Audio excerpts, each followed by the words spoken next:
Hello everybody, welcome to the Sea of Thieves. With all of the changes made in Season 11, and with the release of Sea of Thieves on the PlayStation 5 on April 30th, we're going to have one of the biggest influxes of newer players since launch. And with all of these newer players coming to the game, I thought now is a perfect time to welcome everyone to the Sea of Thieves. When you first load into the Sea of Thieves, you'll find yourself choosing a brand new character. Keep this in mind, when you choose a character, there will be no changing your characteristics outside of hair and clothing, for free. So make sure you are confident with the pirate you pick. Side note, if you find a pirate that has a dead eye, that is a permanent characteristic. So if you want to have a dead eye for your pirate, you'll have to find one. If you've already chosen your pirate, and you're already on the seas, but you're having doubts on your pirate's characteristics, then you can always delete your pirate to choose a new character, permanently deleting all of your progress. Or you can spend some real money on a pirate appearance potion, which allows you to reselect a pirate from the infinite pirate generator, while keeping all of your progress. Fun fact, every single pirate you see on the waves is designed to be completely unique. With the infinite pirate generator, every pirate model is made to be different, though there have been some tales of long-lost twins out on the seas. But once you've chosen your pirate, you've made it through the maiden voyage, and you're satisfied with your choice, then you'll find yourself on an outpost unknown to you. From here you can look around and interact with the locals. You'll encounter the local shopkeepers and trading company representatives. The outposts are the main locales for anyone wishing to make some coin and shop for a more dapper attire. But before you decide to make a name for yourself with the trading companies, I'd recommend you visit the ship at the dock. This vessel has been assigned to your care free of charge. Make sure to give it a good look around. It's going to be handy to know all the bits and pieces of whatever fine vessel you've chosen for this session. Whether it be the nimble Sloop, the speedy Brigantine, or the colossal Galleon. You're going to want to know exactly how to handle your ships as if they were extensions of yourself. Knowing the ins and outs of your ship will mean the difference between a competent crew able to hold their own and a piñata just waiting to be noticed by the local Reaper infestation. Every ship in the Sea of Thieves has cannons, sails, rigging, a wheel, 2 harpoons, and a capstan for the anchor. In order for a ship to sail off for adventure, the sails need to be lowered, which is done with the rigging. Each set of sails on a ship has its own rigging. The rigging are the ropes that lead from the sails to the sides of the ship. In order to control the angle and length of each sail, you'll have to interact with these sail length and sail angle prompts at the bottom of the rigging. Obviously, the sail length is the way to raise and lower the sails to adjust the speed of a ship. And the sail angle allows you to adjust the sails to try and catch the wind to boost your speed. The ship is at its fastest when all of its sails are catching the wind. The rigging can also be used to pull the mast back into place after it is knocked down by an explosion or enemy fire. But none of that even matters if you're tethered to the ocean floor with your invisible anchor. The capstan is the mechanism that controls whether or not your ship is anchored. Depending on the ship's size, the capstan will have a matching set of pegs to allow all members of your crew to help raise the anchor. Fun fact, mechanisms such as the sails and capstan work faster if there are multiple people working on them at the same time. Next we have the wheel, also known as the helm. The wheel, as you may have assumed, allows you to turn the ship. The bigger the ship, the longer it takes for the wheel to turn to its maximum turning speed. With the sloop, it takes 1 rotation of the wheel to have it at maximum turning speed.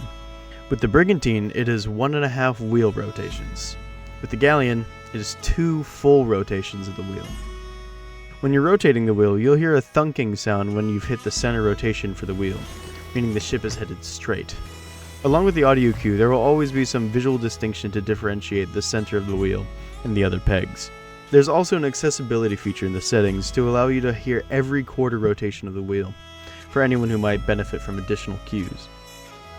Next we have the Harpoons. Harpoons will always be on the front of the ship, and these are meant to pluck treasures and players onto your ship in an instant. They can also be used to pull your ship around corners for tight turns. With the left trigger or right click on the mouse, you can reel the harpoon to pull your ship closer to where you've harpooned.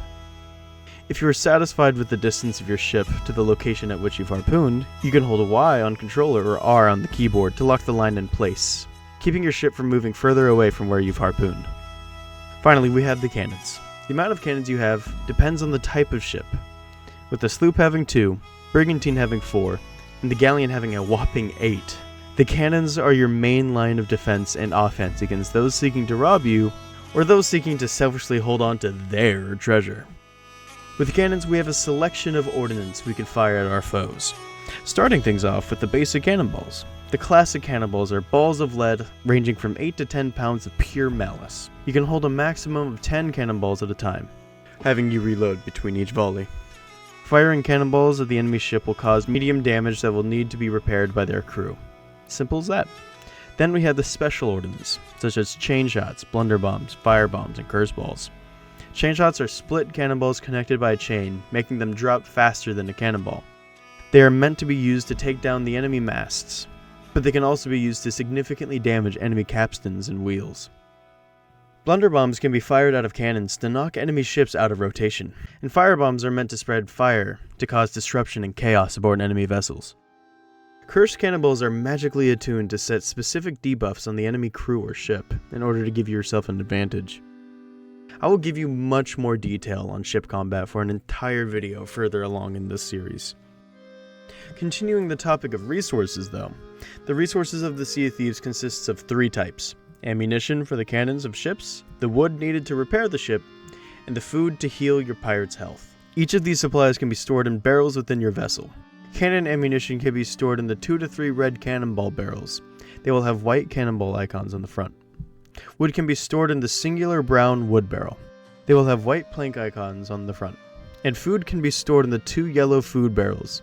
They will have white food icons on the front, such as meat and fish. The locations of each of these barrels will differ depending on the ship. Without a captain's cabin, you wouldn't be able to truly call a ship your own.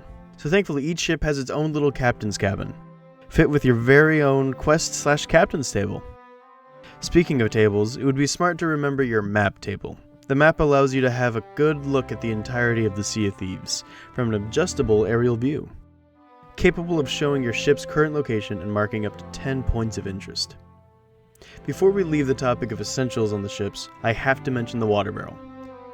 This barrel stores 3 replenishable buckets of water that can be used to put out any fires that may have suspiciously showed up. Each ship also harbors crates that allow you to customize yourself once you've bought some clothes and vanity that meet your fancy. With the clothing chest, you may customize your shirt, pants, jackets, boots, hat, gloves, rings, belt, and or dress. And with the vanity chest, you can customize your hook, eye patch, hair, beard, hair color, makeup, tattoos, scars, curse, emotes, and title. Then with the equipment chest, you may customize your shovel, bucket, spyglass, lantern, compass, instruments, watch, tankard, speaking trumpet, and fishing pole. And finally, the armory allows you to customize your weapons. Reminder, you can only have 2 weapons at a time, so choose wisely. To finish up this episode, I'm going to explain the differences and advantages of each ship. The Sloop is a 1 to 2 player ship with 2 upper decks and 2 lower decks. If you're by yourself, you've most likely chosen this ship for an easier journey.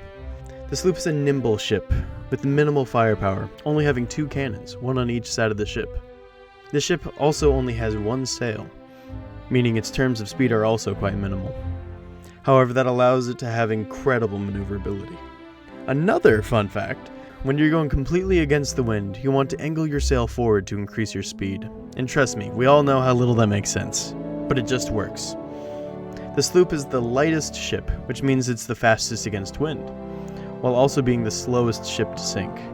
Water floods into the ship faster the heavier the ship is, meaning 1 hole on a sloop is noticeably slower to fill the ship than 1 hole on a galleon. With the Sloop, you get the convenience of having the wheel, rigging, and capstan all in one place. The Sloop is the only ship with cannonball barrels that reside on the deck of the ship, having them incredibly close to the cannons.